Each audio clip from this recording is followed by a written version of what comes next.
নমস্কার বন্ধুরা, আমি রিয়া। সবাইকে আমার চ্যানেলে স্বাগত। অনেক সময় মাছের একই রকম রেসিপি খেতে খেতে বোর লাগে, তাই না? তাই আজকে আমারও বোর লাগে বলে আজ মাছটাকে অন্যরকমভাবে করছি আজকে পমফ্রেট মশলা ফ্রাই। তার জন্য মাছটাকে প্রথমে দুধার দিয়ে এরকম করে চিড়ে নেব। ভালো করে চিড়ে নিয়ে এর মধ্যে নুন আর হলুদ দিয়ে মাছটাকে ভালো করে মাখিয়ে রেখে দেবো। এরপরে একটা ম্যারিনেটের জন্য মশলা তৈরি করব।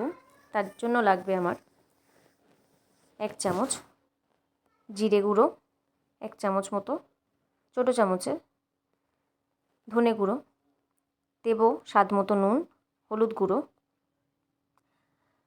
অল্প করে আদা রসুনের পেস্ট দেবো, সামান্য লঙ্কা পেস্ট দেবো আর দেব রেড চিলি পাউডার।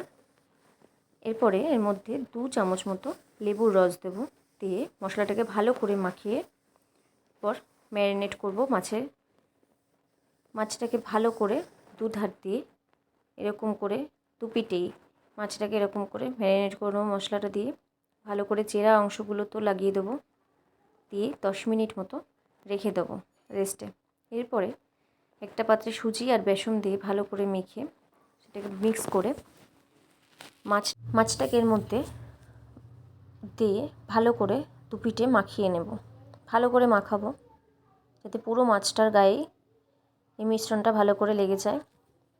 এরপরে তেল গরম করে কড়াইতে একটা একটা করে মাছ তেলে দিয়ে ভাজবো। তো এই রেসিপিটা আমার মেয়ে খুব ভালোই খায়। মাঝে মধ্যেই ওকে এরকম করে মাছটাকে ভেজে দিই। পমফ্রেট মাছ ওর খুব প্রিয়, তাই মাঝে মধ্যে ওর আবদার থাকে এরকম করে মাছটাকে ভেজে দেওয়া।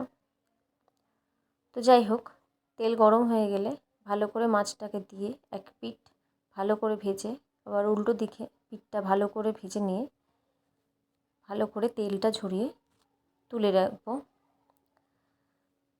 দুটো মাছই তুলে নেব ভাজা হয়ে গেলে। এরপরে আরেকটা পিস যেটা আছে সেইটাকে ভালো করে কোট করে ভেজে নেব। ভাজা হয়ে গেলে মাছটাকে প্লেটে সার্ভ করব।